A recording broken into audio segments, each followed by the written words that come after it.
श्रुती स्मृती पुराणानाम् आलयं करुणालयं नमामि भगवत्पादं शंकरं लोकशंकरं। सद्गुरुनाथ महाराज की जय। श्रोता भक्ता श्रीराम जय जय रघुवीर समर्थ।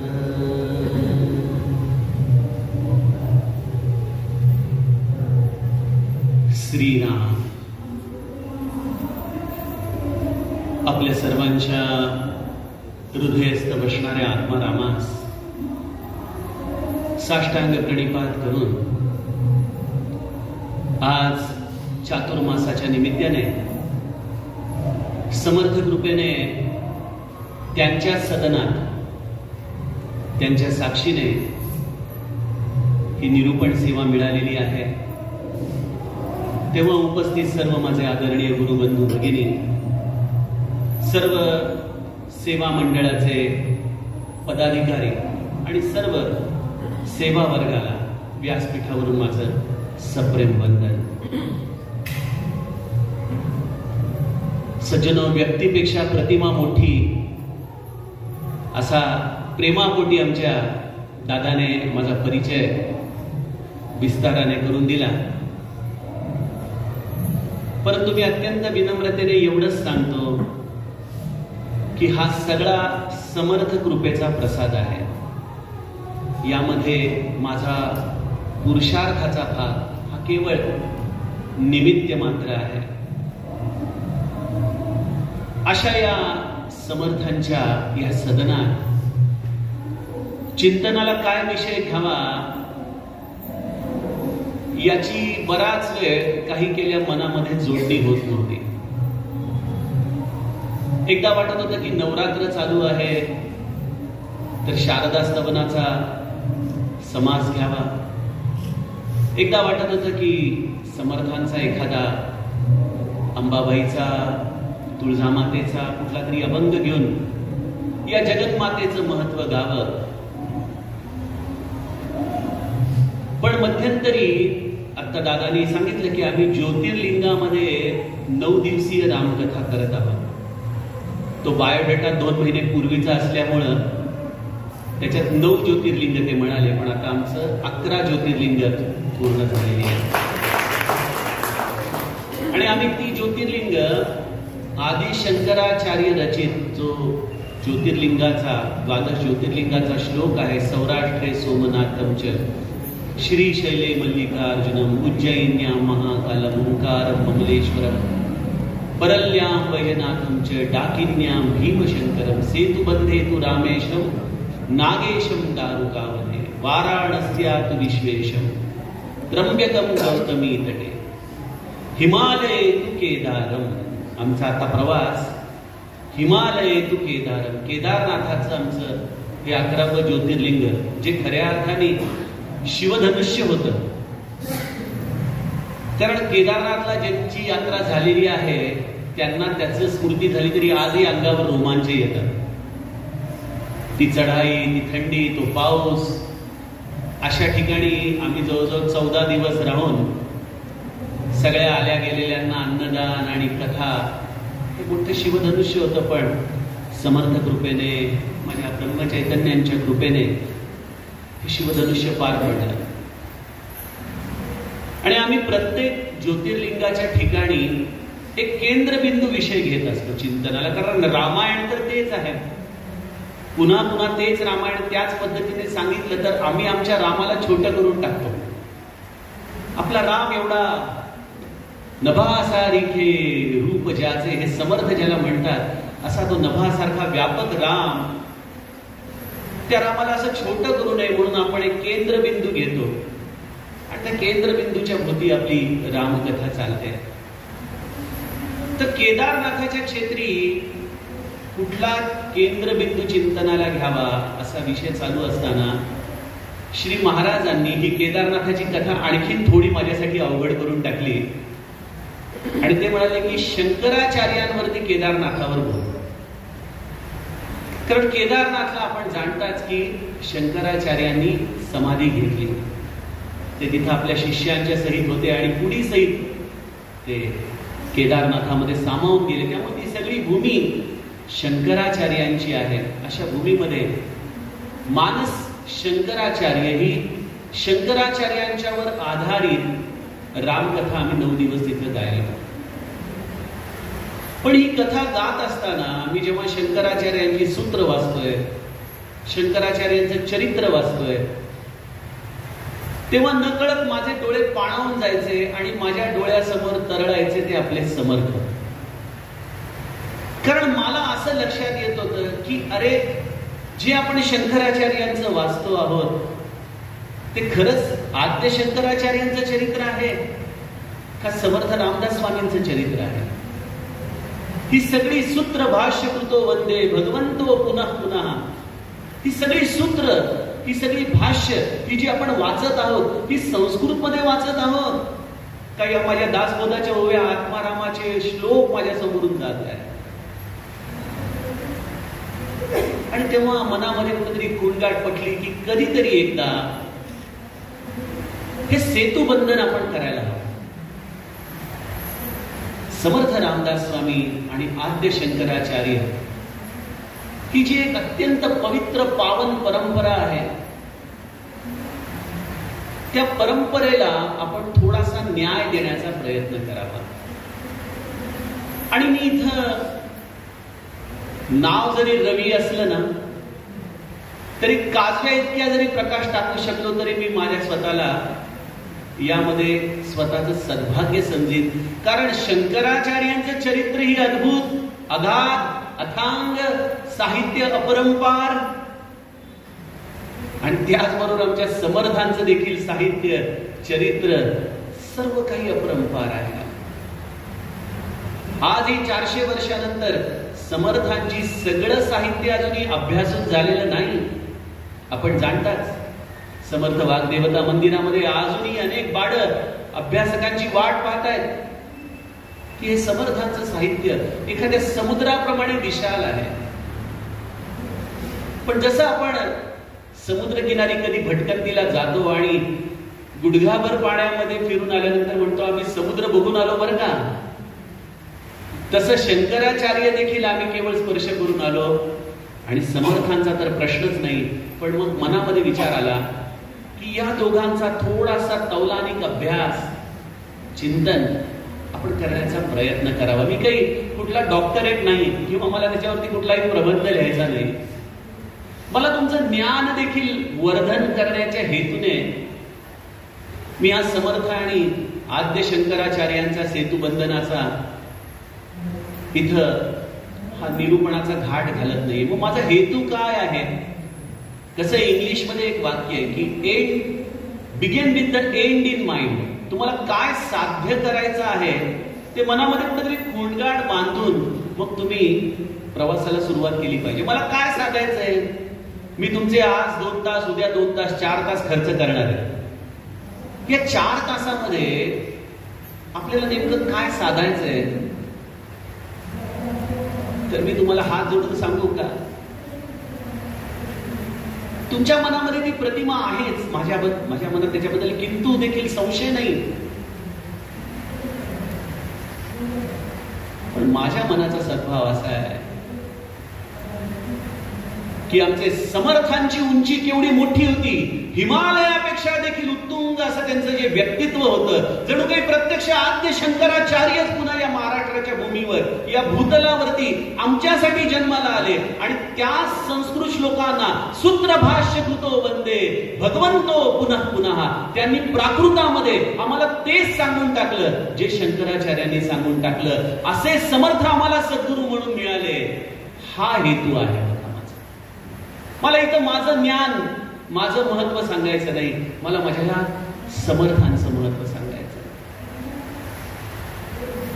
आणि याला कारण माझ्या सद्गुरूची आज्ञा आहे कारण जेव्हा ब्रह्मचैतन्य तुकामाईंच्याकडे गेले आणि तुकामाईंनी जेव्हा त्यांना अनुग्रह दिला, ब्रह्मचैतन्य हे नामाभिधान दिलं, श्रीराम जय जय राम हा त्रयोदक्षरी मंत्र त्यांना दिला आणि त्यानंतर एक महत्वाचं वाक्य सांगितलं तुकामाईंनी जगावरती उपकार केलेले आहेत.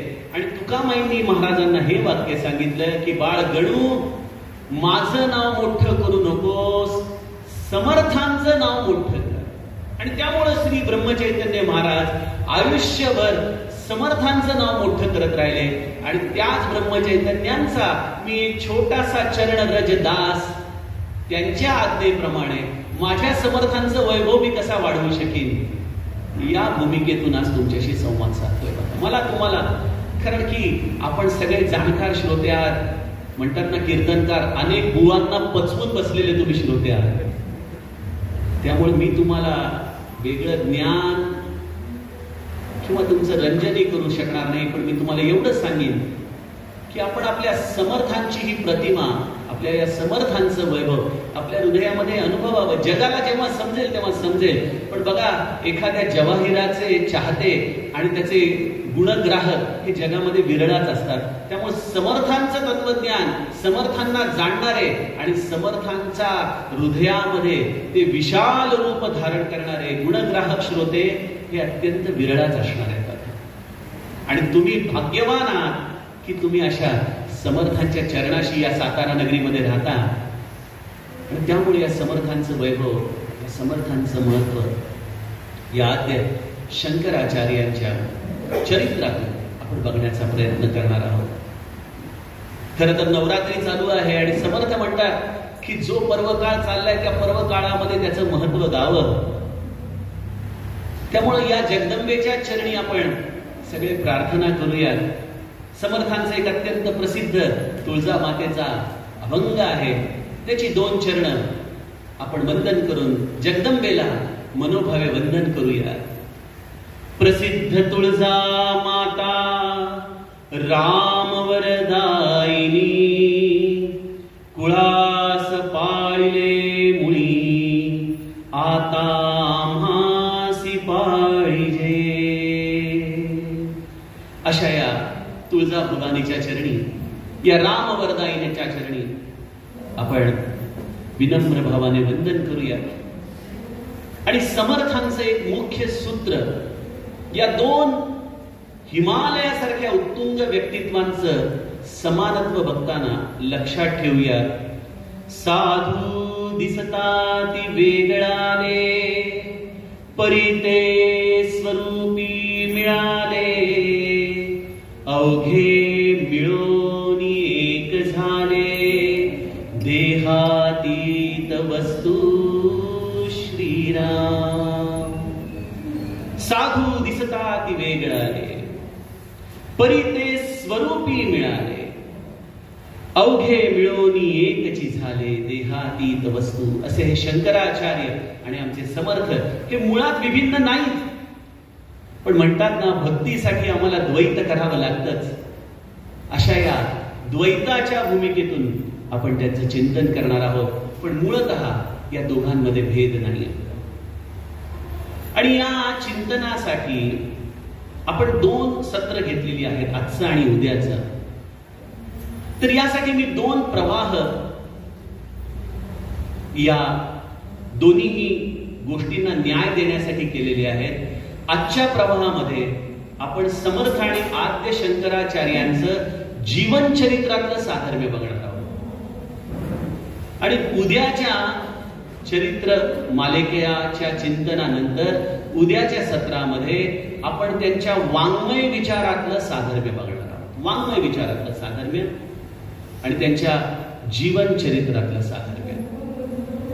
खरं तर हे अथांग चरित्र मी तुम्हाला म्हटल्याप्रमाणे आहे. सागराच्या कुशीमध्ये किती माणिक मोती आहेत हे आम्हाला बाहेरून कळणं शक्य नाही. परंतु जरी आपण तसे समुद्र किनाऱ्यावर गेल्यानंतर काही शंख शिंपले मोत वेचून आपल्या बरोबर आणतो, तसा मी विचार केला की जो काही आपल्याला उपलब्ध वेळ आहे आणि नवरात्र चालू आहे, तर यांच्या जीवन चरित्रातले 9 प्रसंग आणि यांच्या वाङ्मयामधले 9 साधर्म्याचे प्रसंग असे या नवरात्रीमध्ये आपण ही नवरात्र चिंतनाच्या आधाराने साजरी करूयात. हे चिंतन करूयात आणि या चिंतनाच्या आधाराने आपण या दोन्हीही अत्यंत महान पुरुषांना मनोभावे वंदन करूयात. त्यांच्या कृपा शक्तीनेच आपण हे साधर्म्य जाणण्याचा प्रयत्न करूयात. सज्जनो, जसं आमच्या दादानी पेपर थोडासा फोडला आणि तो गरजेचा देखील होता, जेणेकरून लोकांना देखील थोडीशी विचाराची दिशा मिळते की नेमकं बाबा हे काय सांगणार आहे. कारण मुळात माझा स्वभाव असा की मला जड बोलता येत नाही. तुम्हाला जड पचवायची कदाचित ताकद असेल, पण मी जड बोलू शकत नाही. कारण आमच्या ब्रह्मचैतन्यांचं सगळं सांगणंच मुळी अगदी साधं सरळ सोपं. त्यामुळं आपण त्या भूमिकेतूनच यांच्या या चरित्राचा थोडासा मागोवा घेणार आहे. दादाने थोडासा पेपर फोडला असा की त्याने या नवरात्री मधला जो नवबिंदू आपण अभ्यासत आहोत त्या नवबिंदू पैकी प्रथम बिंदू त्याने आम्हाला सांगितला. आणि तो बिंदू आहे की या दोन्हीही महापुरुषांच्या जन्माच्या वेळची समाज स्थिती ही एकसारखी होती. बघा, भगवद्गीता आपण सगळेच जण जाणता. यदा यदा हि धर्मस्य ग्लानिर्भवति भारत अभ्युत्थानम अधर्मस्य तदात्मानं सृजाम्यहम. हे आपण ऐकत आलेलो आहोत. आमचे गोस्वामी तुलसीदास म्हणतात, जब जब होई धर्म कई हानी बाढही असुर अधम अभिमानी. जेव्हा जेव्हा धर्माची हानी होते, जेव्हा जेव्हा अधम अभिमानी लोक, असुर लोक या जगामध्ये येतात, तेव्हा तेव्हा भगवंत पुन्हा पुन्हा कुठल्या ना कुठल्या तरी रूपामध्ये येतो. म्हणून आपण आद्य शंकराचार्यांचा जो श्लोक म्हटला, सूत्रभाष्य कृतो वंदे भगवंतो पुनः पुनः, तो पुन्हा पुन्हा येत राहतो. आद्य शंकराचार्यांच्या वेळेला आणि समर्थांच्या वेळेला धर्माला ग्लानी आली होती. ही त्यांच्या चरित्रामधला समान बिंदू आहे. काय झालं होतं आद्य शंकराचार्यांच्या वेळेला? मुळात आद्य शंकराचार्यांचा जन्म कधी झाला, इथूनच प्रश्न निर्माण होता. आम्हाला इंग्रजांनी जो इतिहास लिहून दिला त्याप्रमाणे आद्य शंकराचार्य हे 8व्या शतकामध्ये जन्माला आले असं सांगण्यात येतं, जे मुळी धादांत खोटं आहे. आद्य शंकराचार्यांचा जन्म हा इसवी सन पूर्वी 400व्या शतकामध्ये, इसवी सन पूर्वी 400. आणि याचं प्रत्यक्ष तिथं प्रमाण शृंगेरी पीठामध्ये आजही उपलब्ध आहे. पण आमच्यावरती या अशा पद्धतीने हे गोष्टी लादल्या जातात, कारण ज्या धर्माचं त्यावेळेला प्राबल्य होतं शंकराचार्यांच्या, तो धर्म होता बौद्ध धर्म. बौद्ध धर्मामुळं या भारतामध्ये प्रचंड प्रमाणामध्ये धर्मांतरण सुरू झालं होतं. बौद्ध धर्माला त्यावेळेला राजाश्रय मिळाला होता. अशोकाने हा बौद्ध धर्म स्वीकारला आणि उत्तरेकडून बिहार पासून, नालंदे पासून या बौद्ध धर्माचा शिरकाव भारतामध्ये झाला. आणि एकदा राजाचा आश्रय मिळाला, राजाने स्वतःच धर्म धारण केला, त्यामुळं धर्मामध्ये एक प्रकारचा उन्माद या बौद्ध धर्मामध्ये आला होता. जणू काही प्रत्येकाला सांगण्यात येत होतं की अरे कुठल्या मूर्ती, कुठली मूर्ती पूजा, कुठले ग्रंथ, काय मंत्र जाप करताय, हे सगळं निरर्थक आहे. बौद्ध धर्म हा शून्यवादावर आधारित आहे. ते आत्म्याचं देखील अधिष्ठान मानत नाही, ते निरीश्वरवादी आहे. आणि अशा निरीश्वरवादींनी आपल्या हिंदू धर्मामधल्या लोकांची मती फिरवायला सुरुवात केली. आणि बघा, आजच्या काळामध्ये देखील जर एखादं सरकारी पत्र आपल्याकडे आलं सही शिक्क्यानी की आपण मंडळी घाबरून जातो, होय की नाही? त्यावेळेला देखील जेव्हा राजानेच तो धर्म धारण केलाय आणि हे राजाचे पार्षद आपल्या दारामध्ये येऊन आपल्याला हिंदू धर्माची नालस्ती सांगतायत, हिंदू धर्माच्या विषयी अथवा बोलतायत, सगुण भक्तीच्या विषयी काहीही आपली मतमतांतर सांगतायत, अशा वेळेला आपल्या लोकांचं देखील मती ही फिरून जायची. कारण आपण सर्वसामान्य लोक होतो. अनेकांनी असमंजसपणामुळं बौद्ध धर्माचा स्वीकार केला, अनेकांनी बळजबरीने केला.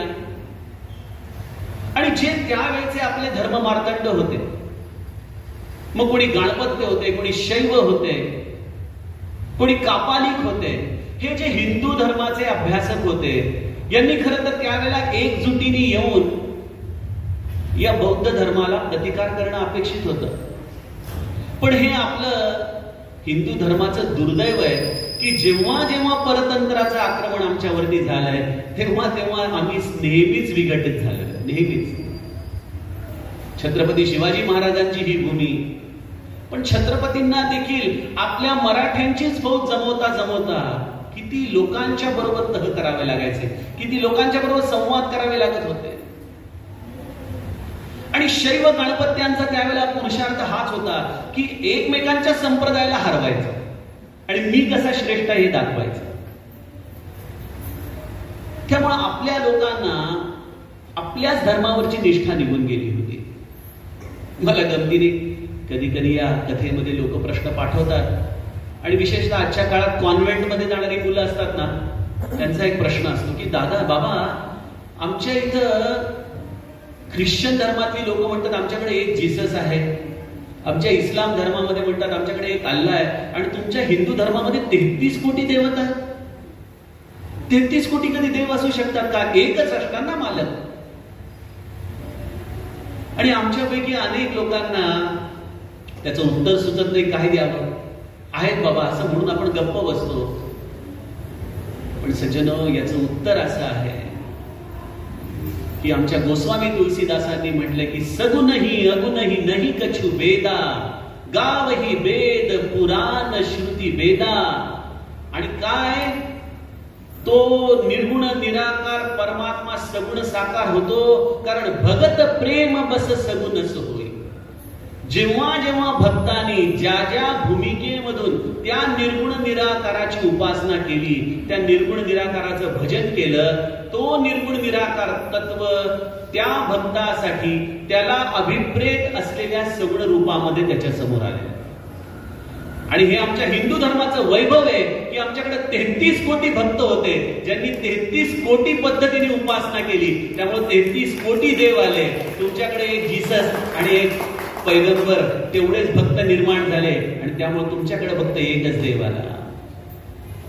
सचिनो, या धर्माचं वैभव आहे, पण आम्ही आमच्या धर्माचं वैभव आपल्याच लोकांना नीट सांगू शकत नाही. आणि त्यामुळं लोक बऱ्याचदा आपल्याबद्दल ग्लानीमध्ये जातात. आणि अशी ही सगळी पार्श्वभूमी असताना इथं कोणाचाच कोणाशी मेळ नव्हता. कापालिक लोक नरभक्षक झाले होते, मदिरापान करत होते, प्रेतांवरती जाऊन मंत्र जागृत करण्यामध्ये त्यांना पुरुषार्थ वाटत होता.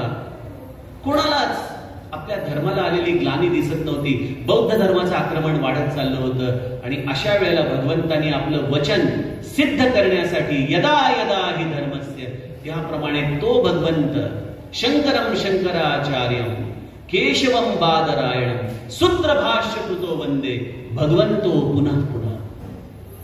तोच भगवंत पुनश्च, तो महादेव, तो शंकर, पुनश्च आदि शंकराचार्यांच्या रूपाने केरळामधल्या कालडी या गावी विशिष्टा मातेच्या गर्भामध्ये हा महादेव मनुष्य रूपाने प्रगटला.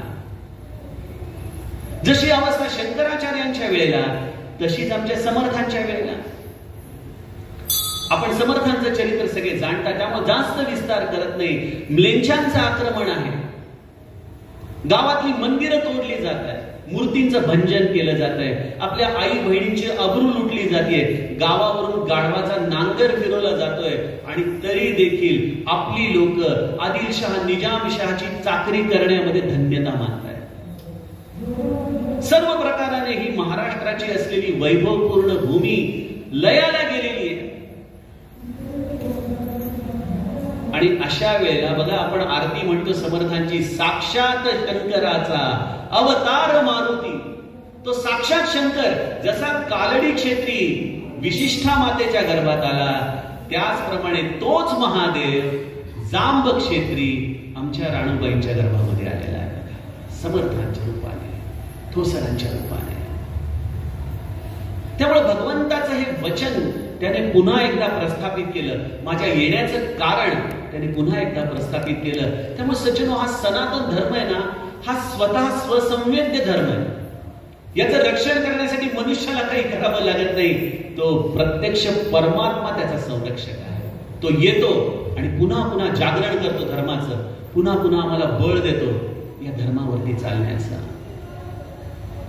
त्यामुळे पहिला बिंदू, आणि तो बिंदू आहे की यांचं सामाजिक परिस्थिती ही एकसारखी होती. दुसरं चरित्रामधला आम्हाला अत्यंत विलोभनीय वाटतो तो बिंदू म्हणजे शंकराचार्य आणि आमच्या समर्थांची मातृभक्ती. आईवरती असलेलं हे अत्यंतिक प्रेम.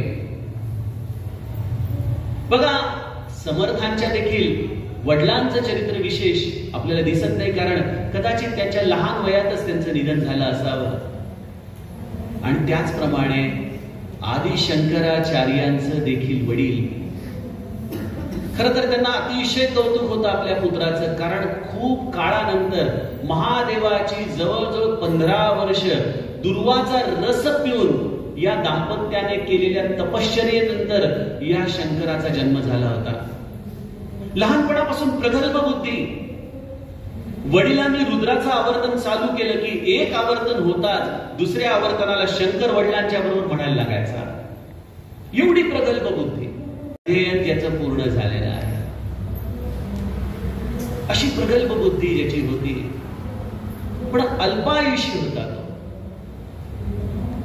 अल्पायुषी कारण त्याच्या वडिलांना जेव्हा महादेव प्रसन्न झाला तेव्हा महादेवाने त्यांना विचारलं की तुला सर्वसाधारण मुलगा देऊ का सर्वज्ञ मुलगा देऊ? ते म्हणे सर्वज्ञ मुलगा दे, पण म्हणे एक अट आहे, सर्वज्ञ मुलगा हा अल्पायू होईल पण सर्वसाधारण मुलगा हा दीर्घायू होईल. तुला कुठला पुत्र पाहिजे? आणि त्यांनी मागितलं मला सर्वज्ञ पण अल्पायू मुलगा दे, पुत्र दे. आणि महादेवाने सांगितलं की 8 वर्ष आयुष्य असलेला हा पुत्र तुला प्राप्त होईल. फक्त 8 वर्ष. आणि खरोखर मला असं वाटतं की वडील देखील का अल्पायुषी ठरले असावेत, कारण आपल्या मुलाचा मृतदेह आपल्या खांद्यावर घेण्या इतकं दुर्भाग्य कुठल्या वडिलांना जीवनामध्ये सहन होत नाही. आणि त्यामुळं कदाचित 8वं वर्ष जवळ येण्याच्या आधीच शंकराच्या वडिलांनी आपले डोळे मिटले असावे. वडिलांच्या पश्चात आई एकटी पडली. आई अत्यंत विरहामध्ये होती आणि या छोट्याशा शंकराला आपल्या आईचं समाधान करण्याचं हे मोठेपण निभावावं लागत होतं. एकीकडं मुंजीची तयारी चालली आहे, गुरुगृही पाठवण्याची तयारी चालली आहे. आई विशिष्टाच्या मनामध्ये मात्र शंकराला आता गुरुगृही पाठवायचं, त्याचा विरह काही केल्या सहन होईना, कारण तोच एकमेव तिचा आधार होता.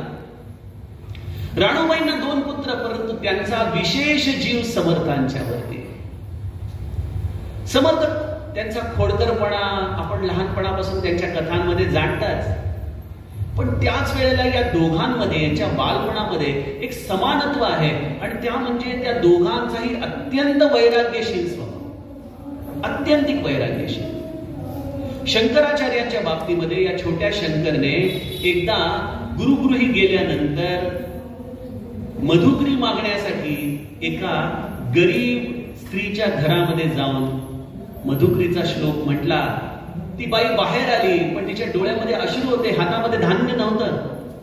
ती म्हणाली, अरे बालका, आज खूप दिवसानंतर कोणीतरी ब्राह्मण माझ्या दारात आला रे, पण काय करू, माझ्याकडं तुला द्यायला काहीही नाहीये, मी अत्यंत दरिद्री आहे. आणि अशा वेळेला शंकराचार्य म्हणाले, माते, अगं बघ, तुझ्या झाडा मला आवळे लागले, त्याच्यातला एक आवळा जरी तू मला दिलास तरी मी तृप्त होईल. आणि त्या मातेने रडत रडत शंकराचार्यांच्या झोळीमध्ये तो आवळा टाकला बघा. आणि त्यावेळेला शंकराचार्याने देखील तिचं दुःख पाहून त्यांच्या डोळ्यामध्ये अश्रू आले आणि त्यांनी तिथे लक्ष्मीला प्रार्थना केली. कनकधारा स्तोत्राची रचना शंकराचार्यांची तिथं झालीये आणि त्या सगळ्या आवळ्याच्या झाडाला लागलेले आवळे त्यावेळेला सोन्याचे झाले आणि त्या सोन्याच्या झाडांचे आवळे तिच्या अंगणामध्ये पडायला सुरुवात झाली आहे. आपण जर शंकराचार्यांच्या जागी असतो तर निश्चित 1-2 सोन्याचे आवळे उचलण्याचा मोह आपल्याला झाला असता बघा, होय की नाही?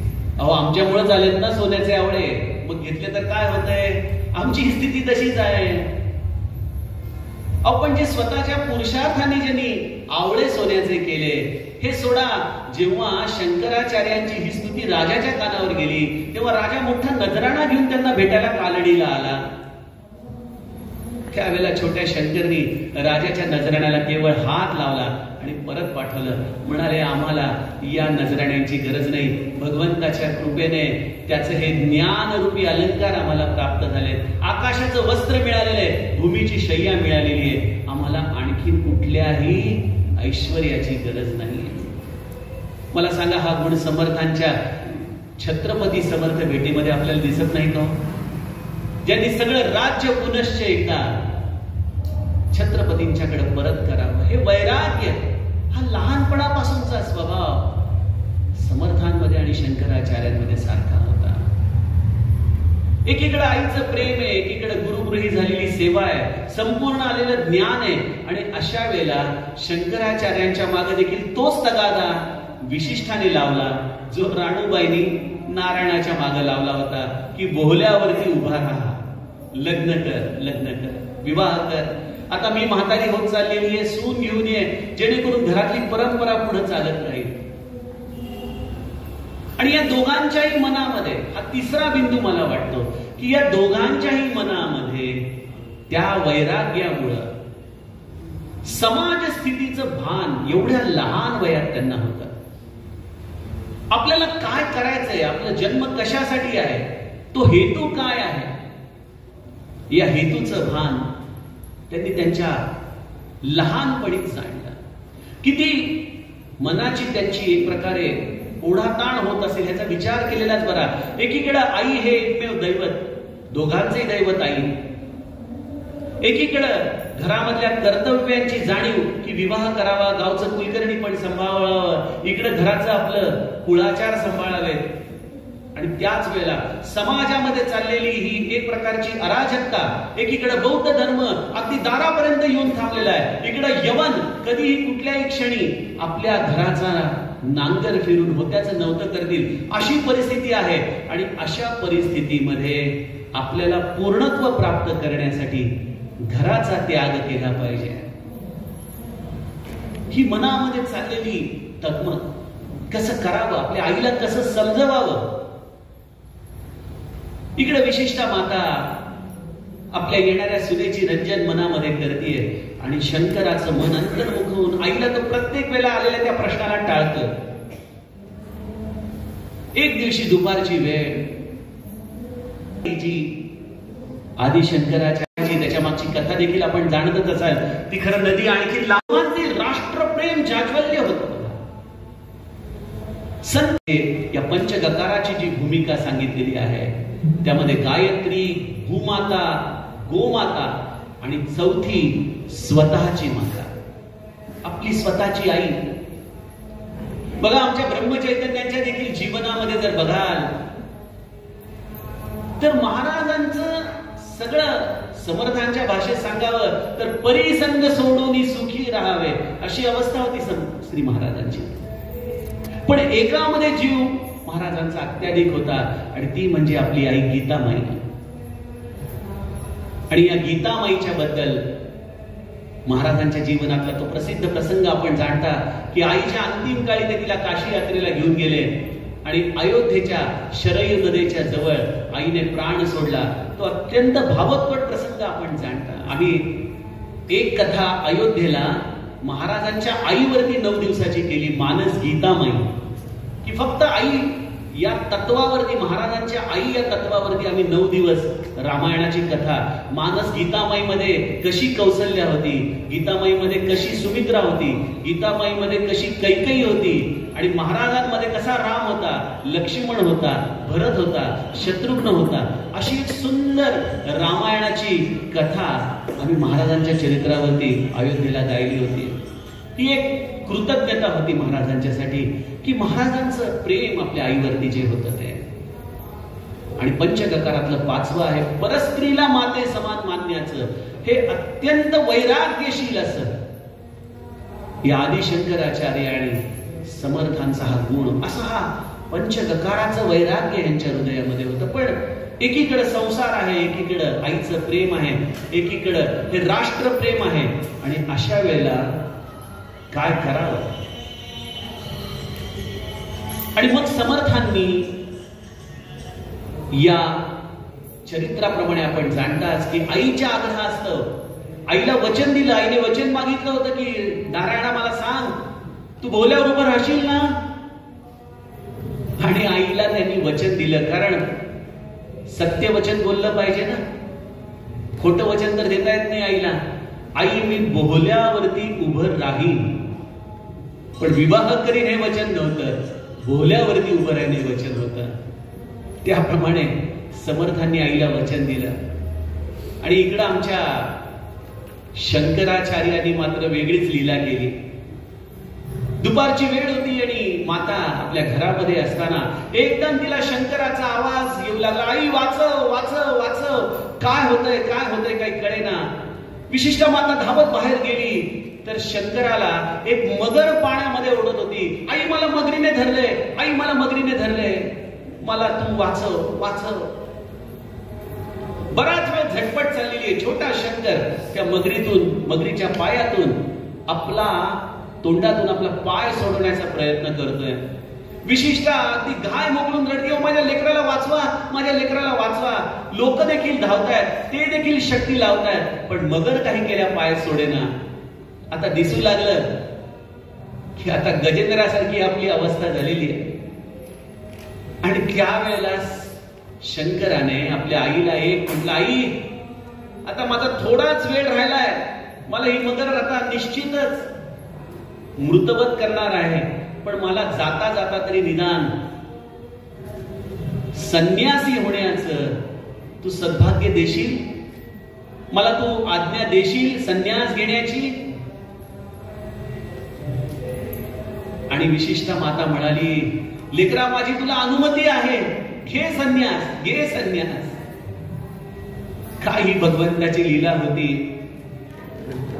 की ते असं म्हणतात त्या मगरीने शंकराचार्यांचा पाय सोडला आणि ती मगर पाण्यात निघून गेली. आणि शंकराचार्य परत आले. आई म्हणाली, बरं झालं बाबा, माझं लेकरू वाचलं, चल घरामध्ये. अगं आई आता घरामध्ये कसा येणार, आता तू मला संन्यास दिलास, आता मी घरामध्ये प्रवेश करू शकत नाही. अरे असं काय म्हणतोस? हो आई, आता मला गुरु दीक्षा घेण्यासाठी परगावी जावं लागेल, मला आता घरात राहता येणार नाही. अरे संन्यास घेतला म्हणून काय झालं, आपल्या झोपडी बाहेर अंगणामध्ये टाकून राहा, तिथं राहा. नाही आई, माझा संन्यास हा राष्ट्रासाठी आहे, समाजासाठी आहे. मला परिभ्रमण करावं लागेल, मला आता तू तुझ्या प्रेमपाशातून सोडव. खरं तर हा मगराचा पाश नव्हता, हा मातृत्वाच्या प्रेमाचा पाश होता. त्याच्यासाठी ही जणू काही लीला या शंकराचार्याने मांडली होती. आणि काय कौतुक आहे, आमच्या लीला गोळेताईंनी त्यांच्या कादंबरीमध्ये फार सुंदर वर्णन केले कैवल्याच्या लेण्यामध्ये, की छोट्या शंकराचार्यांनी संन्यासाची वस्त्र धारण केली, काषाय वस्त्र परिधान केलं आणि पहिली मधुकरी मागण्यासाठी आपल्या आईच्या दारामध्येच शंकराचार्य आलेले. विशिष्ट माताने साश्रू नयनाने आपल्या लेकराच्या या भिक्षा पात्रामध्ये मधुकरी दिली आणि त्याला एक वचन मागितलं, बाळा माझा एकमेव आधार होतास रे तू, आणि तूही आता मला सोडून चाललास, मी कोणाकडे बघू, माझा अंतकाळ आला तर कोण असेल माझ्याजवळ. आणि यावेळेला शंकराचार्यांनी आईला वचन दिलं, आई मी तुला वचन देतो तुझ्या अंतकाळी मी तुझ्या समीप असेन आणि तुझे अंत्यसंस्कार देखील तुझं हे लेकरूच करेल, हे माझं तुला वचन आहे म्हणाले. इथं आमच्या समर्थांनी मात्र वेगळी गोष्ट केली.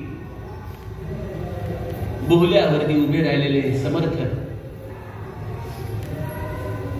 आणि आता मंगला म्हणायला सुरुवात झालेली मंगलाष्टक. आता थोड्याच वेळात अंतरपाठ दूर होणार आणि समोरची वधू ही वरमाळा आपल्याला परिधान करणार. तो क्षण अगदी जवळ आलेला आहे आणि मला वाटतं की समर्थांना वैराग्य निरूपणाच्या दासबोधाच्या ओव्या त्या कदाचित या बोहल्यावरती सुचल्या असतील. संसार म्हणजे महापूर, माझी जळचरे अपार, डंखू घालती विखार, काळ सर्प श्रीराम, काम मगर मिठी सुटेना, निरा तिरस्कार लागला तुटेना, मद मत्सर बोहटेना, भूली पडली श्रीराम. समर्थांना देखील एका मगरीचं दर्शन झालंय बघा तिथं. संसार म्हणजे महापूर, माझी जळचरे अपार. अनेक प्रकारची जळचर या महापुरामध्ये लचके घेत आहेत आणि त्या लचक्यामध्ये एक मगर आहे. काम मगर मिठी सुटेना, काम मगर मिठी सुटेना. हा संसार म्हणजे महापूर आहे आणि तो महापूर समर्थांना तिथे जाणला. कदाचित त्या मगरीने आपला पाय धरण्याच्या आधीच समर्थांना सावधान हा शब्दाची उपरती तिथे झाली आणि क्षणामध्ये त्यांनी तिथून पलायन केलं. या संसारापासून ते बाहेर पडले. लोक बऱ्याचदा म्हणतात, अहो संसारिकांनाच माहिती संसारिकांची दुःख, हे ब्रह्मचारी काय जाणतात. आज आमच्या पंतप्रधानांना देखील लोक म्हणतात ना, आपलं घर चालवलं नाही देश काय चालवणार तुम्ही. सज्जनो, तुम्हाला काय वाटतं, समर्थांनी प्रपंच केला नाही का. जो आपल्या आईला लहानपणीच म्हणतो चिंता करीतो विश्वाची, त्यांचा प्रपंच होता पण आपल्यासारखा 4 भिंतीचा प्रपंच त्यांचा नव्हता. त्यांचा प्रपंच वैश्विक होता आणि त्या वैश्विक प्रपंचामध्ये तुम्ही सगळे जगदीश मूर्ती त्यांचे देवता होता, त्यांची त्यांनी पूजा केलेली आहे बघा. अशा या समर्थांचा हा वैश्विक प्रपंच होता. आदिशंकराचार्यांचा हा वैश्विक प्रपंच होता. त्यामुळे चरित्राच्या आधाराने 3 साधर्म्य बिंदू दिसले आपल्याला. एक म्हणजे जन्माच्या आधीची सामाजिक परिस्थिती, दुसरं म्हणजे दोघांची असलेली मातृभक्ती आणि तिसरा म्हणजे दोघांनी केलेला संसार त्याग. अशा रीतीने चरित्र हे हळूहळू पुढे जात आहे आणि मला तर असं दिसतंय की चरित्रातले प्रसंग देखील समानतेने चाललेले. प्रसंगांना देखील मागं पुढे करावं लागत नाहीये, ओढाताण करावी लागत नाहीये. एवढं साधर्म्य या शंकराचार्यांच्या. आणि आजपर्यंत जे ज्ञान मिळालं ते लौकिक ज्ञान आपल्याला पूर्णत्वासाठी उपयोगाचं नाही. आपल्याला हे पूर्णत्व प्राप्त करण्यासाठी कोणीतरी एक अत्यंत सिद्ध असा सद्गुरू आपल्या जीवनामध्ये असला पाहिजे आणि त्या गुरु शोधासाठी आपल्याला आता विलक्षण परिश्रम घेतले पाहिजेत जेणेकरून त्या सद्गुरूपर्यंत आपण जाऊन पोहोचू शकतो. शंकराचार्यांनी देखील आपलं घर सोडलं आणि उत्तरेच्या दिशेने ते निघालेले. इथं गोकर्ण महाबळेश्वरला जेव्हा ते आले तेव्हा गोकर्ण महाबळेश्वरला महादेवाने त्यांना दृष्टांत दिला, शंकरा तुझे सद्गुरू ओंकारेश्वर क्षेत्री गोविंद पादयती तुझी वाट पाहत आहे, तू तुझ्या गुरूंच्याकडे जा. बघा 10-12 वर्षाचं हे लेकरू, एवढी प्रचंड विस्तीर्ण भारतभूमी, कुठं केरळ, कुठं ओंकारेश्वर आणि कुठं त्यांचं समाधी स्थान केदारनाथ. मला असं वाटतं या दोघांनीही हे जे या भारत मातेचं परिभ्रमण केलंय ना, ही भारत मातेची मानस पूजा आहे, हे परिभ्रमण नाहीये. एखाद्या सौभाग्यवती स्त्रीच्या पायातले पैंजण म्हणजे आमच्या शंकराचार्यांचं कालडी क्षेत्र आहे. एखाद्या सौभाग्यवतीच्या कमरेचा मेखला म्हणजे ओंकारेश्वर आहे. आणि त्या स्त्रीचा मुकुट, या भारत मातेचा मुकुट म्हणजे केदारनाथ आहे. म्हणजे ही एक परिभ्रमणाची भूमिका या दोन्ही संतांची जर आपण बघाल तर काय विलक्षण भूमिका या दोघांची. तर असे शंकराचार्य ओंकारेश्वरच्या दिशेने निघाले आणि आमच्या समर्थांना मात्र देहातल्या गुरूंचं भाग्य हे नव्हतं. समर्थांनी असं नाही की देहातले गुरु बघितले नाहीत, चैतन्य रूपी सद्गुरू शोधले नाहीत, असंही नाही. नाथांच्याकडे समर्थ गेलेले. तोपर्यंत नाथांनी समाधी घेतली होती. समर्थ पंचवटीला गेलेले आहेत, रामाचं दर्शन घ्यायला गेलेले आहेत आणि म्हणाले सद्गुरू पासून रामच हवाय ना, तर तो रामच माझा सद्गुरू होईल आणि त्या रामानेच आता मला येऊन दर्शन द्यावं आणि त्या रामानेच मला बोध द्यावा. म्हणून माझे समर्थ एका अभंगामध्ये काय म्हणतात, राम सद्गुरूची कृपा जेणे दाखवी स्वरूपा. हा रामच माझा सद्गुरू आहे, तोच मला माझं सस्वरूप दाखवेल. आणि अशा या सद्गुरूच्या भेटीसाठी या दोघांनी अविश्रांत परिश्रम केले. ओंकारेश्वर क्षेत्री जेव्हा शंकराचार्य आले तेव्हा तिथल्या स्थानिकांनी सांगितलं की तिथं एका वरच्या गुहेमध्ये कित्येक वर्ष झाले एक खूप मोठे साधू तपस्येला बसलेले, परंतु आजपर्यंत ते कधी बाहेर आलेले आम्ही कोणी बघितलेले नाहीये आणि त्या गुहेमध्ये सामान्य जनांना जाण्याची परवानगी नाही. शंकराचार्य म्हणाले की काही हरकत नाही, मी जाण्याचा प्रयत्न करतो. आणि छोटा शंकर तिथं त्या गुहेमध्ये प्रवेश करतोय आणि इतके वर्ष ध्यानस्थ बसलेले गोविंदपाद यती आपले सुंदर डोळे उघडून करुणेने या छोट्या शंकराकडे पाहतायत. तुझीच वाट पाहत होतो रे लेकरा, खूप वर्ष तुझी वाट पाहतोय असं म्हणून गोविंदपाद यती आपल्या आसनावरून उठून उभे राहतात आणि छोट्या शंकराला आपल्या हृदयाशी लावतायत. किती सुंदर प्रसंग आहे. कोण आहेस तू, प्रश्न विचारलेला आहे. आणि त्यावेळेला शंकराचार्यांच्या मुखातून दशश्लोकी स्फुरण पावलेली. या दशश्लोकी आणि निर्वाण षटकमचा अर्थ एकच आहे. त्या निर्वाण षटकम मध्ये शंकराचार्यांनी जे सांगितलंय तेच त्यांनी आपल्या गुरूंना सांगितलं की मनोबुद्धी हंकार चित्तानि नाहम न च श्रोत्र जिह्वे न च प्राण नेत्रे न च व्योम भूमी न तेजो न वायू चिदानंद रूप शिवोहम शिवोहम शिवोहम शिवोहम. मी कोणी नाही, मी ते चिदानंद रूप आहे. यावरती गोविंदपाद यती म्हणाले जर तुला तुझं स्वरूप कळालेलं आहे तर तुला सद्गुरूची काय गरज आहे. यावरती शंकराचार्य अत्यंत विनम्रतेने म्हणतात, प्रभो जो शब्दांनी अनुभव आलेला आहे त्याची अनुभूती घेण्यासाठी तुमच्या जवळ आलेलो आहे. म्हणजे बघा कितीही पूर्णत्व असलं तरी जीवनामध्ये सद्गुरूची नितांत गरज आहे. हेच आद्य शंकराचार्यांनी सांगितलं, हे श्री समर्थांनी सांगितलं. समर्थांनी देखील टाकळी क्षेत्री विलक्षण उपासना केली, पण त्याच्या आधी त्यांनी भगवंताला आपल्या जीवनामध्ये त्याचं दर्शन घेऊन त्याचा अनुग्रह प्राप्त केला. पंचवटी क्षेत्रीच समर्थांना रामाचा अनुग्रह मिळाला. गळ्यामध्ये पवळ्याची माळ घालण्यात आली आणि त्यांचं नाव नारायणापासून समर्थ हे रामानेच केलं. त्यांना राम नामाची दीक्षा दिली आणि त्यांना प्रदीर्घ साधना करण्यासाठी टाकळी क्षेत्री पाठवलेलं आहे. असे समर्थांचं चरित्र देखील आपण बघतो आणि इथं आपल्याला चौथ्या बिंदूचं पूर्णत्व सापडतं की यांच्यामध्ये इतकी समानता आहे चरित्रामध्ये की इकडे हे गुरुशोधार्थ गेले, गुरुशोधार्थ जाऊन गुरुकृपेने पूर्णत्व प्राप्त केलं. इकडे हे देखील गुरुशोधार्थ गेले आणि त्यांनी गुरु आणि परमात्मा एकाच वेळेला प्राप्त करून घेतलेला आहे. पाचवी गोष्ट यांच्या आपल्याला चरित्रामध्ये सापडते आणि ती म्हणजे या गुरुप्राप्तीच्या पश्चात यांनी केलेली प्रदीर्घ साधना. प्रदीर्घ साधना. यांच्या साधनेचे मार्ग कदाचित थोडेसे भिन्न असू शकतील, परंतु गंतव्य स्थान एकच होतं या दोघांचं. समर्थांनी गायत्रीचं पुरस्चरण केलं गोदावरीच्या पात्रामध्ये. रामनामाचा मंत्र सिद्ध करून घेतला 13 कोटी. प्रत्यक्ष हनुमंत प्रभू रामचंद्र यांची कृपा प्राप्त करून घेतली.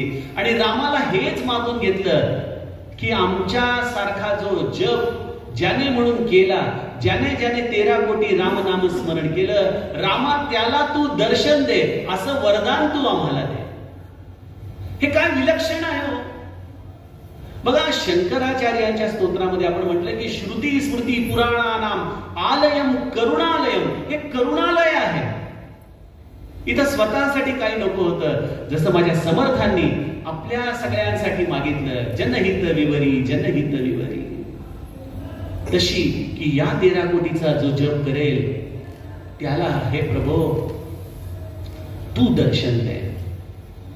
इकडे यांची उपासना ही सगुण भक्तीच्या मार्गाने होते, नामस्मरणाच्या उपासनेने होते, ग्रंथांचं अध्ययन होतच, विविध प्रकारचं लिखाण देखील त्यावेळेला चालू होतच. आणि शंकराचार्य देखील त्याच मार्गाने चाललेले आहेत. शंकराचार्यांना गोविंदपाद यतींनी त्यांच्या गुरूंकडे नेलं, बद्रीनाथ येथे नेलं. तिथे त्यांना व्यासांचं दर्शन झालं आणि व्यासांच्या दर्शनाने एक विलक्षण प्रतिभा त्यांच्यामध्ये जागृत झाली. मी तुम्हाला सुरुवातीला सांगितलं शंकराचार्यांचं 8 वर्षाचं आयुष्य होतं. मगरीने पाय सोडला तेव्हा त्यांना 8 वर्षाचं एक्सटेन्शन मिळालं. आणि जेव्हा व्यासांनी दर्शन दिलं तेव्हा व्यासांनी सांगितलं, अरे आता हे शास्त्र सगळं तू स्वतःचाच आनंद घेऊन पचवणार का? नाही, हे लोकांमध्ये वाट, लोकांचं कल्याण कर, म्हणून तुला आणखीन 16 वर्षाचं एक्सटेन्शन देतो. असं हे 32 वर्षाचं आयुष्य शंकराचार्यांना मिळालेलं आहे. इकडे समर्थांनी देखील जनहित विवरी जनहित विवरी ही साधना. बघा, परमार्थामध्ये हा एक प्राण आहे की स्वतःचा पुण्य संचय करण्यासाठी केलेली साधना आम्हाला स्वर्गापर्यंत घेऊन जाते.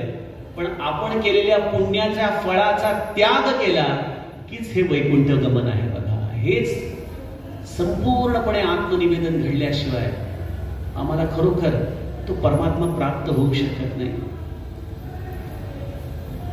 इथं शंकराचार्यांनी शास्त्रांची रचना केली, तर इकडे समर्थांनी शस्त्रधारी रामाची उपासना केली. बघा, एकाने शास्त्र समाजामध्ये आणले, आचार्य पद मिळालं.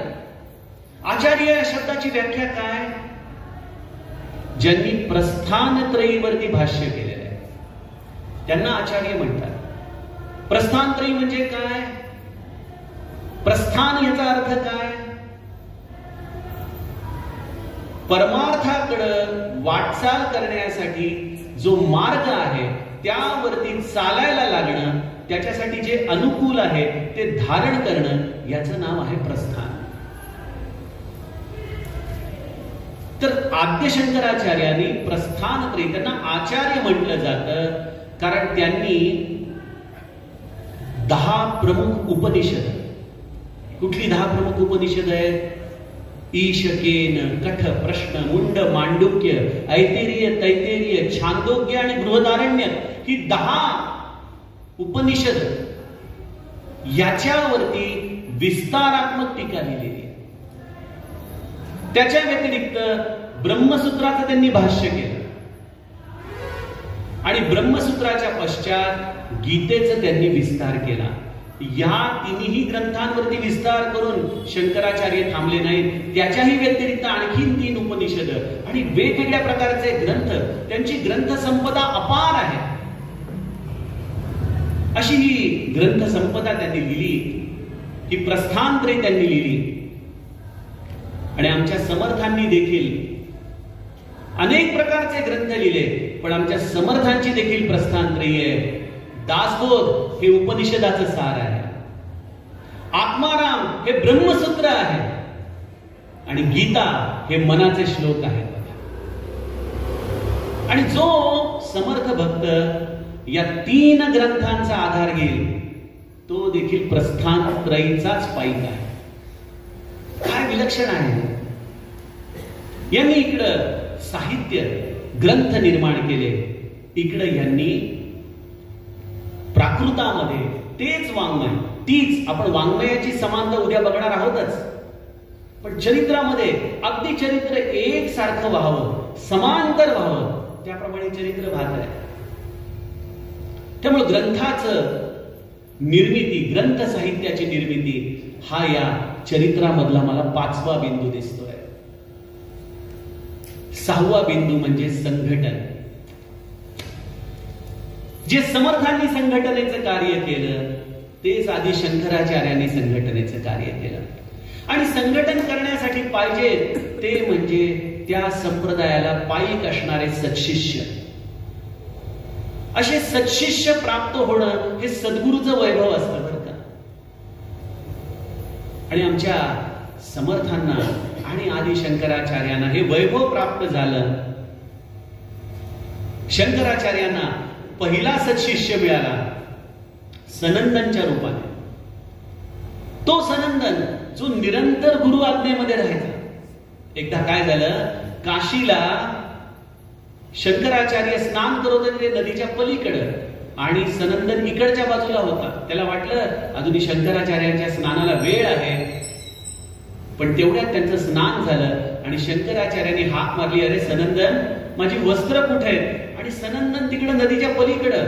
आता नदी ओलांडून पुलावरून इकडे यायचं म्हणजे भरपूर वेळ लागेल. आता आपल्या गुरुसाठी काय करावं? नदी खळाळून वाहत होती. त्याने विचार केला, अरे जो गुरु आपल्याला भवसागर पार करवतो तो नदी नाही का पार करवणार? म्हणून सनंदन नदीवरून धावत सुटला आणि जिथं जिथं सनंदन पावलं टाकतोय तिथं तिथं एक एक कमळ उमलतंय. त्या कमळावरती सनंदन पावलं टाकत टाकत टाकत आपल्या गुरूंच्या जवळ पोहोचतोय. त्यांना वस्त्र देतोय. शंकराचार्य हसत मुखाने म्हणतात, या पद्मपादाचार्य या. सनंदनचा पद्मपादाचार्य झालाय. फक्त ही गुरु आज्ञा प्रमाण मानण्याचं हे विलक्षण औदार्य जे आमच्या उद्धव स्वामींनी केलं, ते उद्धव स्वामी हे समर्थांचे सनंदन आहेत, समर्थांचे पद्मपादाचार्य आहेत. निरंतर त्यांच्याबरोबर सावलीसारखे राहणार आहे. इकडं शंकराचार्यांना मंडन मिश्रांची प्राप्ती झाली महेश्वरी नगरीमध्ये. आपण ते चरित्र जाणताच, वेळेअभावी विस्तार करत नाही. पण त्यांचा शास्त्रार्थ झाला. शास्त्रार्थमध्ये पराभूत झाल्यानंतर ज्याप्रमाणे आमच्या इथं वेंगनाथ स्वामींचं चरित्र, तसं तिकडे उभय भारतींचं चरित्र आहे. केवढी समानता आहे बघा. आणि या सुंदर अशा मंडन मिश्रांना, जे त्यांच्याहून वयाने मोठे होते बरं का शंकराचार्यांचे, हे समर्थ आणि शंकराचार्यांमध्ये साधर्म्य आहे. शंकराचार्यांची स्तुती करताना एक सुंदर त्यांच्यावरती श्लोक आहे, चित्रम वटो तरोर मूले वृद्धा शिष्या गुरुर युवा. गुरु युवा आहे आणि शिष्य वृद्ध आहे. आमच्या समर्थांच्या बाबतीमध्ये देखील वामन पंडित हे एक शिष्य तुम्ही बघा, किंवा तुम्ही आमचे जनार्दन पंत वडगावचे त्यांचं चरित्र बघा. हे सगळे त्यांच्यापेक्षा वृद्ध असलेली लोक होती. पण समर्थांच्या सामर्थ्यापुढं, त्यांच्या ज्ञानापुढं ही सगळी मंडळी त्यांच्या पायाशी बसलेली असायची. आणि आमच्या शंकराचार्यांचं तर आयुष्यच पुढे येईल 32 वर्षाचं. त्यामुळे जेव्हा त्यांना गोविंदपाद यतींनी अध्यापनाचा अधिकार दिला तेव्हा बहुतांश वर्गामध्ये म्हातारी मंडळी होती. मला वाटतं तेव्हापासूनच परंपरा झाली की म्हातारपणामध्ये जाऊन प्रवचन ऐकायचे. परंतु सज्जनो, हा गुरु तरुण आणि शिष्य वृद्ध ही एक परंपरा. पण वृद्ध याचा अर्थ म्हातारे नाही बरं का. वृद्ध याचा अर्थ जे ज्ञानाने परिपक्व झालेले त्यांना म्हणतात वृद्ध. असे ज्ञानाने परिपक्व झालेले श्रोते, जसे आपण आहातच, असे श्रोते शंकराचार्यांच्या समोर बसायचे, समर्थांच्या समोर बसायचे. इकडे जसे आमचे मंडन मिश्र होते, तसे इकडे आमचे वामन पंडित होते, जनार्दन स्वामी होते. तिसरे शिष्य मिळाले ते म्हणजे हस्तामलक. या हस्तामलकाची गोष्ट अशी आहे की त्याचं नाव पृथ्वीधर, पण लहानपणापासून हा काही बोललाच नाही, अगदी मूढमती होता, काहीच बोलायचा नाही. मला त्या हस्तामलकचं चरित्र वाचताना नेहमी आमच्या समर्थांच्या अज्ञान शिष्याची आठवण येते बघा. त्याला काहीच कळायचं नाही आपल्या गुरुच्या पलीकडं. तसा हा हस्तामलक होता.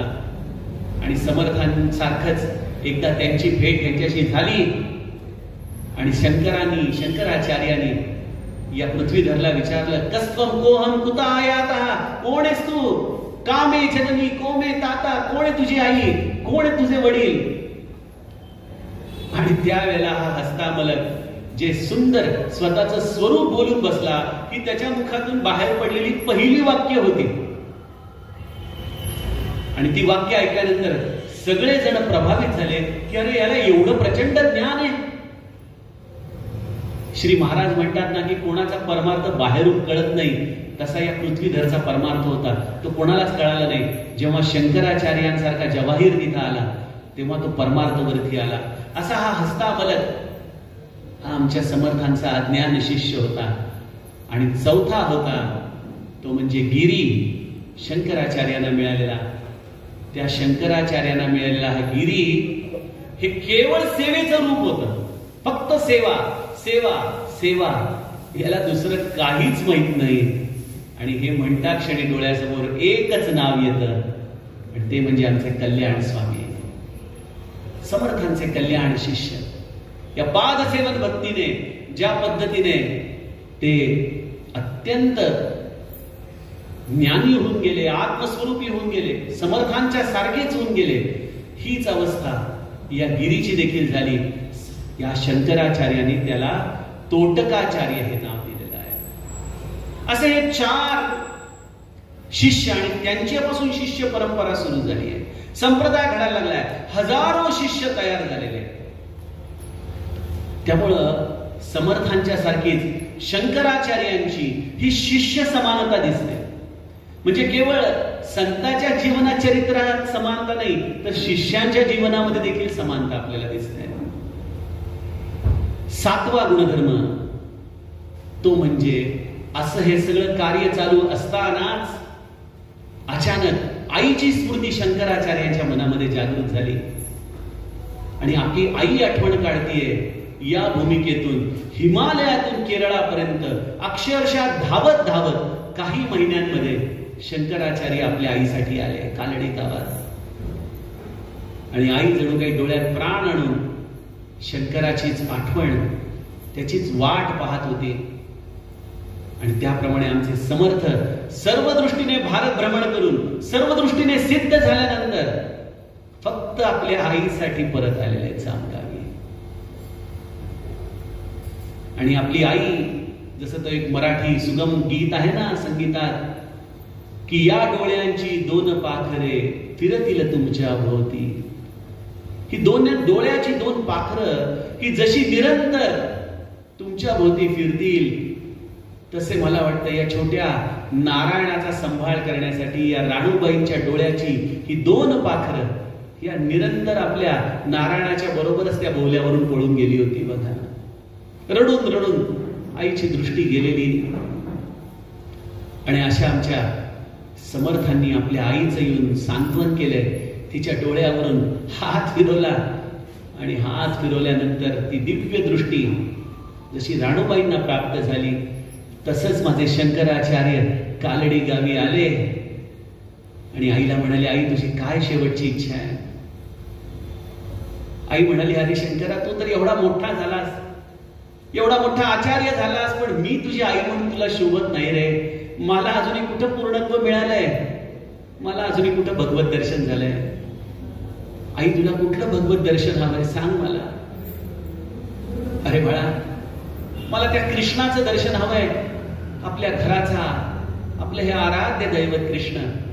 आणि त्यावेळेला शंकराचार्यांनी देखील आपल्या आईच्या डोळ्यावरून हात फिरवला आणि त्या कृष्णाचं सावळं सगुण रूप आईच्या समोर उभं केलेलं आहे. ते कृष्णाष्टक त्यावेळेला शंकराचार्यांकडून रचलं गेलेलं आहे. इकडे राणूबाईंना जणू काही प्रत्यक्ष त्या मारुतीच्या अवताराचं दर्शन आपल्या लेकरामध्ये झालेलं आहे. असे विलक्षण सुंदर रूप आहे. आणि मला गुरुकृपेने असं वाटतं की आईला हे कृष्णाचं सावळं सबुड रूप दिसत असताना शंकराचार्यांना मात्र आपल्या आईमध्ये त्या जगदंबेचं दर्शन झालं असणार.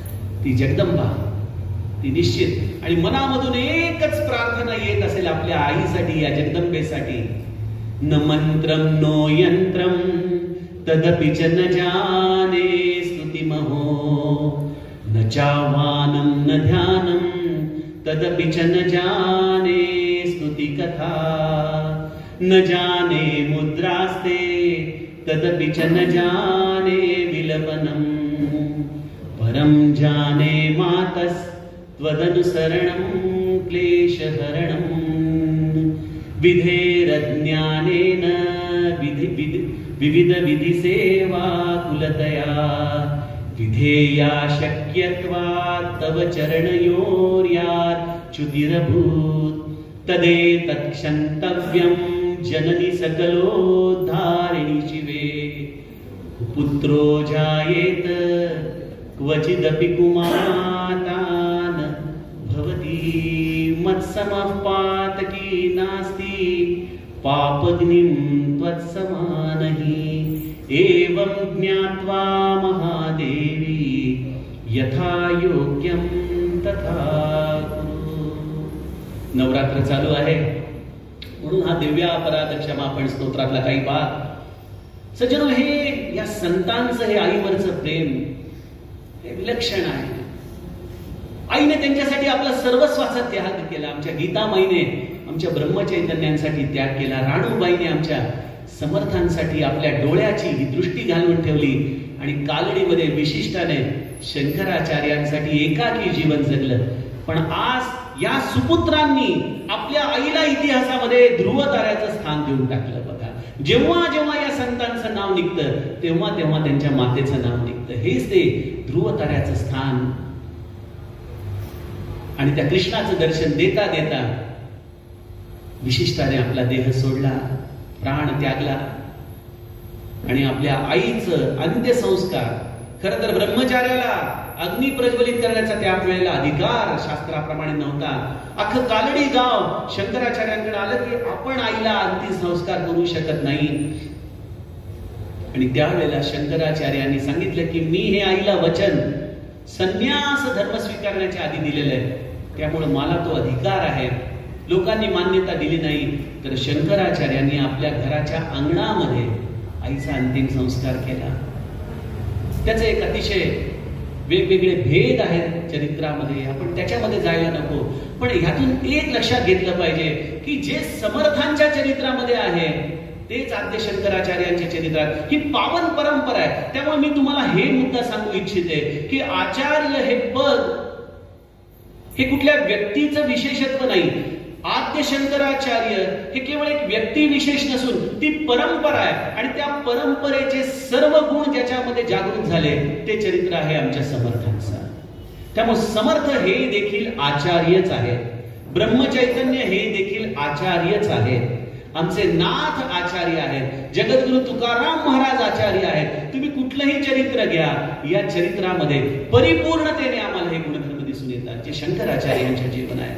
ही पावन परंपरा आहे, ही गंगा आहे आणि तो गंगोब आमच्यापर्यंत आलेला आहे.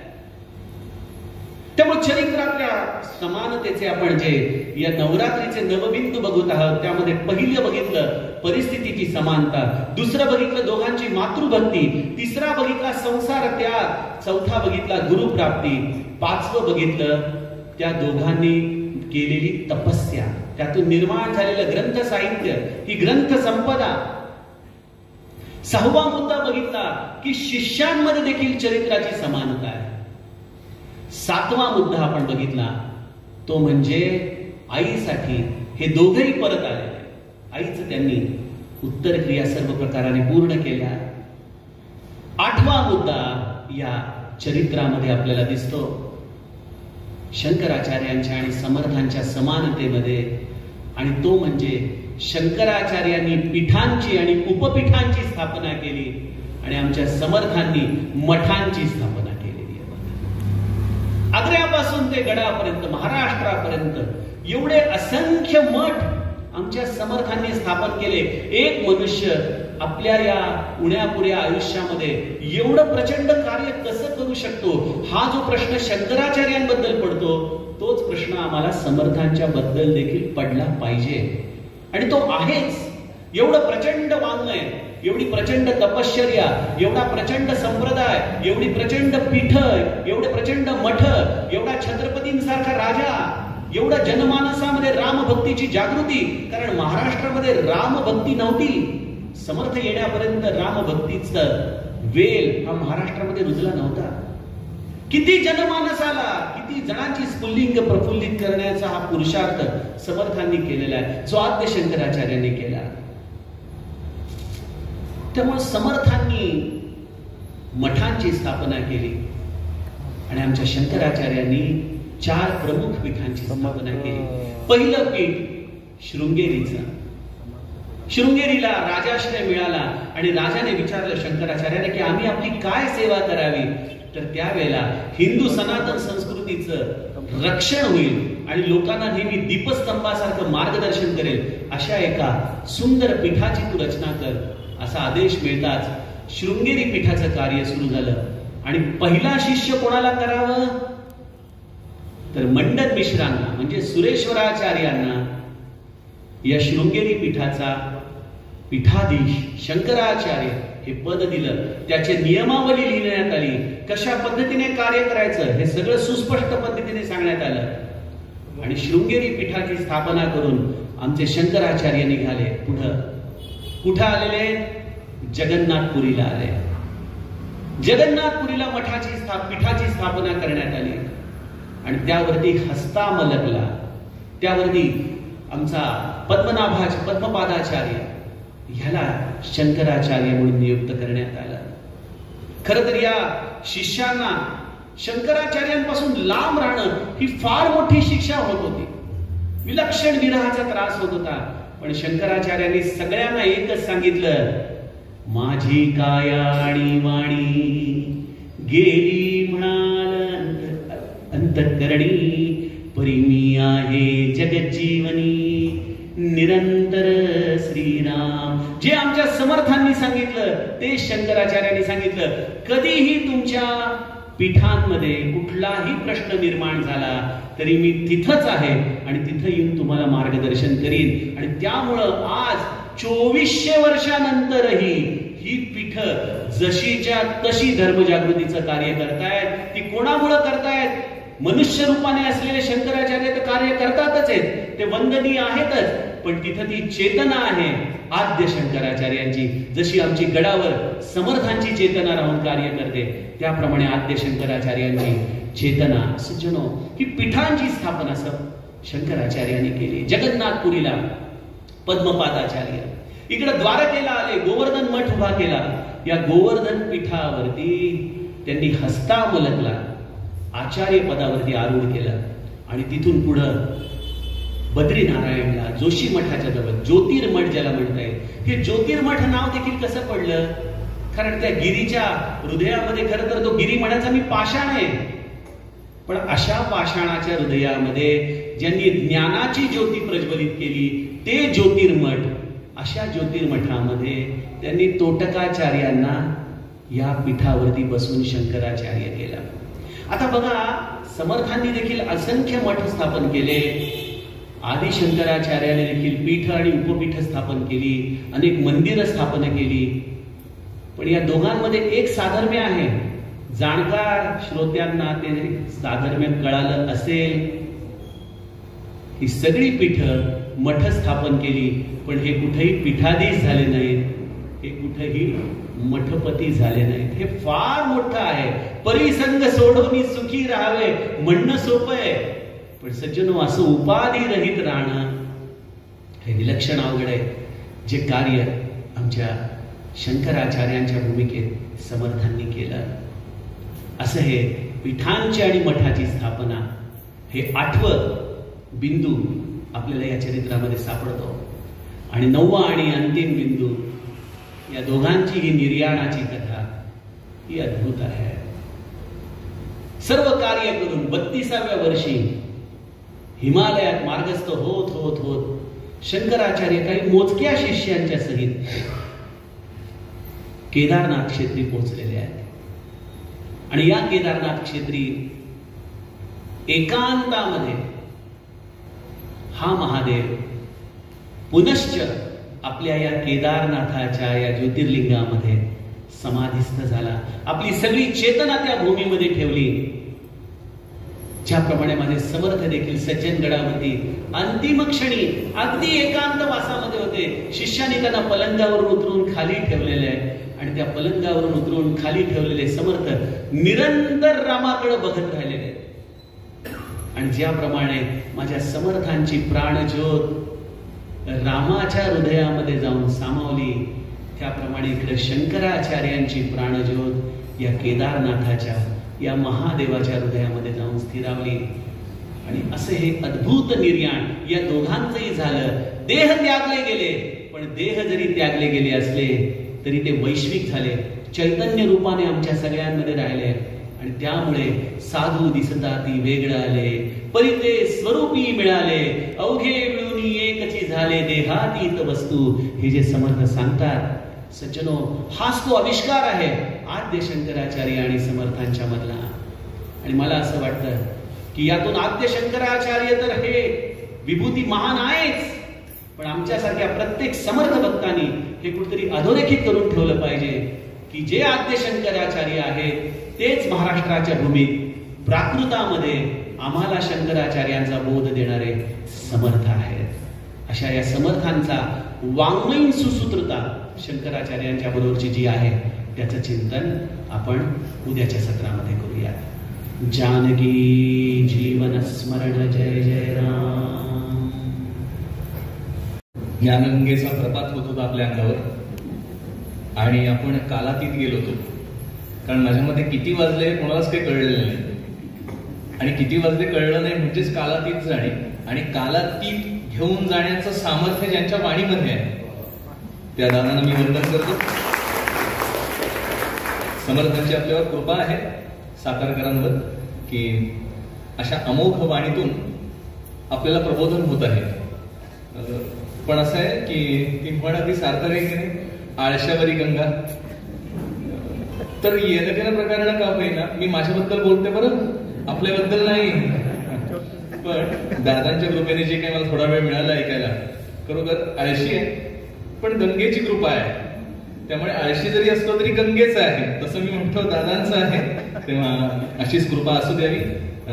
छान सुंदर अप्रतिम ह्या कुठल्याही शब्दाने व्यक्त होणार नाही असं झालं. असंच उद्याला आपण या. आजचा जो अनुभव आहे तो तुम्ही एकट्याने घ्यायचा म्हणजे थोडस जरा काहीतरी विचित्र वाटेल. तेव्हा येताना 4-4 जणांना अजून घेऊन या. तर एवढं आवाहन करतो आणि निरोप घेतो. जय जय रघुवीर समर्थ.